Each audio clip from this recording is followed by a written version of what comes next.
Газар нутгийг тусгай хамгаалтанд авч хамгаалах нь экологийн тэнцвэрт байдлыг хадгалах, байгаль орчны доройдлыг хязгаарлан зогсоож, хүн байгалийн хүн холбоог жам ёсоор нь хадгалах, онгон дагшин байгаль орчноо хойч үедээ бүрэн бүтнээр нь өвлүүлэн үлдээх, цаашлаад байгаль хамгаалах ёс заншил, байгаль, түүх, соёл шинжлэх ухааны давтагдшгүй их хувийг дамжуулан үлдээх хүндрэлтнийг байгаль орчиндөө зохицон хөгжих хүсэл санааг баталгаажуулсан үндсэн аргуудын нэг билээ.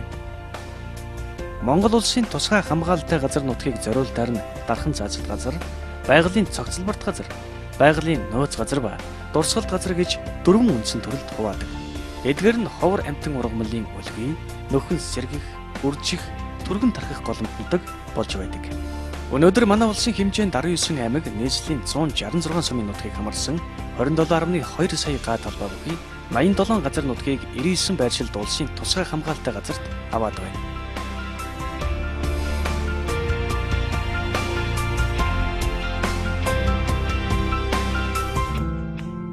Улсын тусгай хамгаалалтай газар нутгийг англиар навж үзвэл дархан цаазалт газар 14, байгалийн цогцлборт газар 29, байгалийн нөөц газар 30, дурсгалт газар 14, нийт Монгол улсын газар 17.39%-ийг эзэлж байна. Монгол улсын хэмжээнд нийт 87 газар нутгийг улсын тусгай хамгаалалтанд авснаас 62 газар нутгийг 32 хамгаалтын захиргаа хариуцсан хамгаалж байна. Эдгээр тусгай хамгаалалтай газар нутгийг тойрсон эерэг болон сөрөг асуудлуудыг тодорхой тоо баримттайгаар нийтэд хүргэх үүднээс хамгаалалт болон үйл ажиллагаагаараа үлгэр жишээ болсон Хустай байгалийн цогцлборт газар төвийн мэдээлэл дээр үндэслэн тусгай хамгаалалтай газар нутгийн үнцийн ач холбогдлын талаарх мэдээллийг өнгөрсөн 25 жилийн тоо баримтаас нийтэд хэлж байна.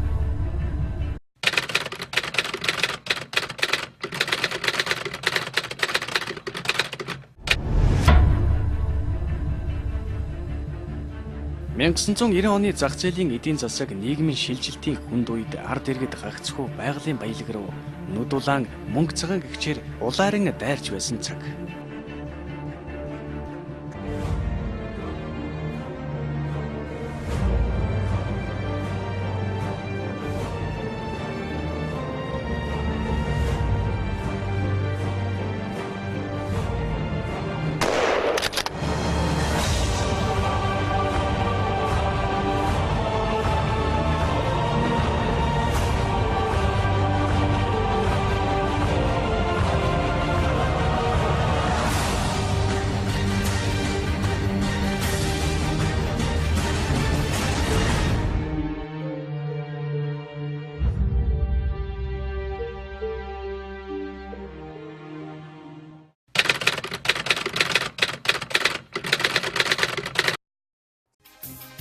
Хустай байгалийн цогцлборт төв газар байгуулагдах болсон гол хүчин зүйл нь дэлхийд байтугай Монголд бүрэн устдах аюул өртөөд байсан Монгол адууны өвөг дээдэс Цэрлэг адуу дахин сүргийг Голландын иргэн Ян Боуман түүнийг иргий Инг Боуман хоёрын буян төлсийн санаачлагаар Монголд тэр дундаа Төв аймгийн 3 сумдын 368 мянган га газар сэргээн нутагшуулах хөтөлбөр 1992 оноос амжилттай хэрэгжиж эхэлснээр тус бүс нутагт онцгой анхаарал хандуулах болсон юм.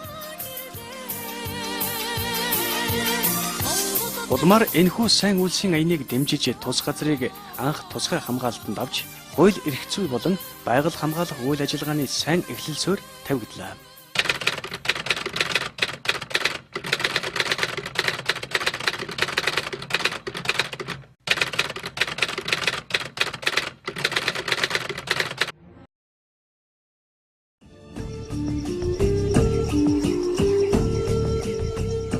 Энэхүү тусгай хамгаалалтанд авагдсны дараа жил буюу нэгэн жилийн дотор 4 төрлийн хөгтөн амьтан бүртгэгдэж, амьтдын тархац нэмэгдэж ирснээр тус нөөц бололцоог төр засгаас үнэлж дүүгэн нь 1998 онд Хустай нуруу тусгай хамгаалалтай газрын зэрэглэлийг ахиулж, байгалийн цогцлборт газар болгосноор хамгаалалтанд аваад даруй 10 жилийн дотор хөгтөн амьтдын төрөл зүйл 2 дахин нэмэгдэж, тэр хэмжээгээрээ тоо толгой нь өссөн байна.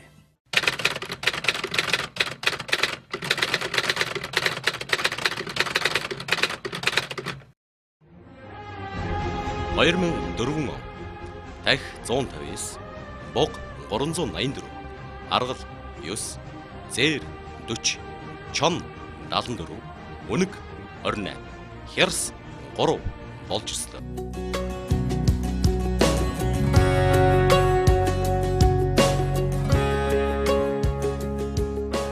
Төв аймгийн Алдан булаг, Аргаланд, Баян хангаа сумдын нутагт 1990 оны эхээр ан амьтдын барааж харагдахаа болсон тэр цагаас хойш тус тайм байгалийн цогцлборт газар бий болж хамгаалтанд давагдсанаас 20 жилийн дараа гэхэд тахь 10 дахин, буг 5 дахин, зээр 7 дахин тус нэмэгдэж 459 зүйл гуурс дургамал, 95 зүйлийн хаг, 90 зүйл хөвд, 33 зүйл өг, амьтдаас бор гөрөөс зэрлэг гахай, аргал хонь, янгэр ямаа, Монгол тарбаг, саарл чон, шилүүс ми, мануул ми, шар үнэг, хярс үнэг, халзтай торг зэрэг 44 зүйлийн хөгтөн амьтад 217 зүйлийн шувуу, 16 зүйлийн загас, 385 зүйл шавж, түүний дотор 21 зүйлийн шоргоолж, 55 зүйл болцуу сахал хэрвэх, 10 зүйл голио, 29 зүйлийн царцаа бүртгэгдэжээ.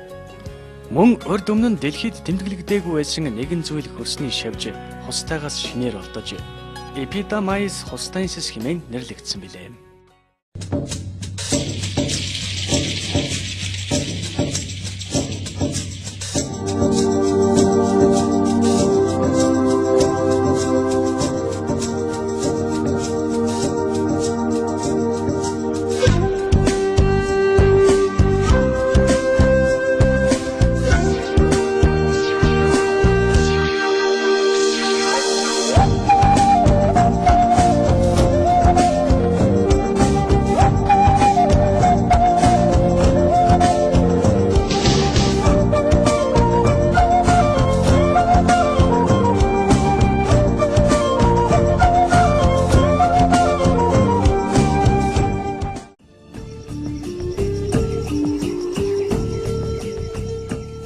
Аливаа газар нутгийг тусгай хамгаалтанд авах нь нэг ажил.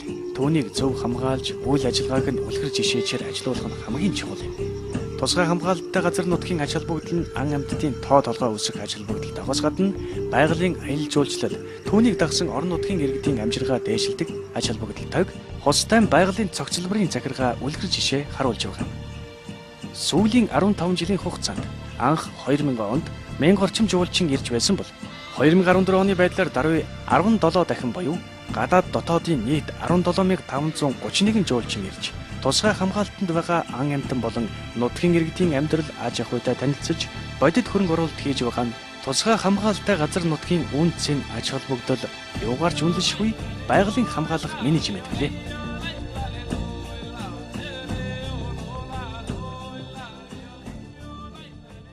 Байгалийн аялал жуулчлал.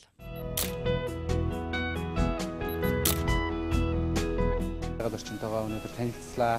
Байгаль дэлхий байхгүй бид байхгүй гэсэн. Байгалийн судалгаа шинжилгээ.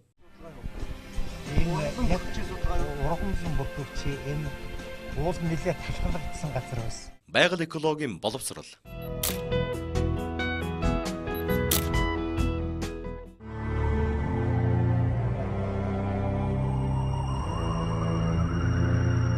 Энэ бүгд сайн сайхны хажуугаар муу зочид болон гэмт этгээдүүд хустай байгалийн цогцлборт газрын хамгаалтын бүсэд нэвтэрч ан амьтны гаралтай 400 орчим хэрэгүүлдэж орчны бүс болон тусгай хамгаалалттай газрын хууль эрх зүйн зөрчил 300 орчмыг үйлдээд байгаа нь байгаль орчинд хандах хандлага ирээдүйн хойч үедээ үлдээх үнэт өврөгөө зүй бусаар дайрсаар байгаа нь харамсалтай юм аа. Түүнчлэн байгаль орчны гэмт хэрэг ерөөс илэрдэггүй. Байгаль орчны өмнөөс хэрэг хөөн хилцэхдээ хууль хяналтын байгууллага нь уялдаа холбоо муу хэрэг шийдэхдээ хойрог ханддаг байдлаас шалтгаалan байгаль орчны гэмт хэрэг буурдаггүй гэсэн судалгааг нийт байгаль хамгаалагчдаас авсан судалгаанаас харагдаж байсан юм.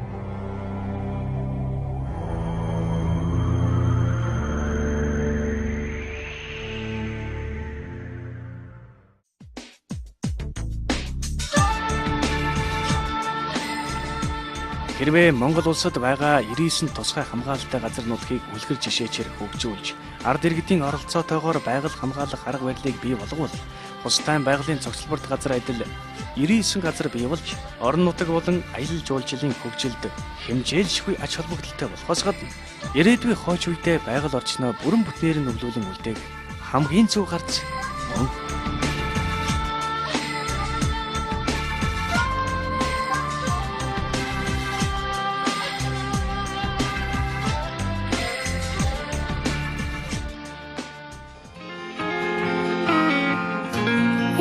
about sunrise?